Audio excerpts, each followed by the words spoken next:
There is more to Springfield than Abraham Lincoln. Yes, he is a pinnacle figure in what happened here in the 1800s. However, there is a lot of history yet to be discovered.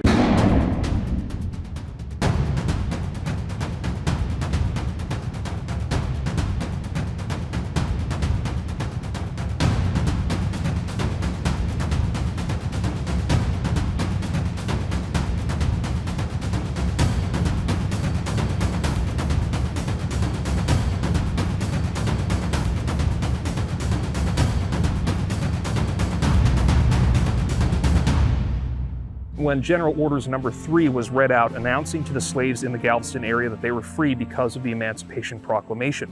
And that event is what inspired the creation of the holiday Juneteenth, which of course is our newest federal holiday. So this gentleman here, Joseph B. Maxwell, would have been present at the event that inspired the creation of the holiday Juneteenth. On my Black History Tour, one thing I always try to point out is that Springfield today, in the modern day, is actually more segregated in terms of where people of different race live than it was in 1908 at the time of the race riot.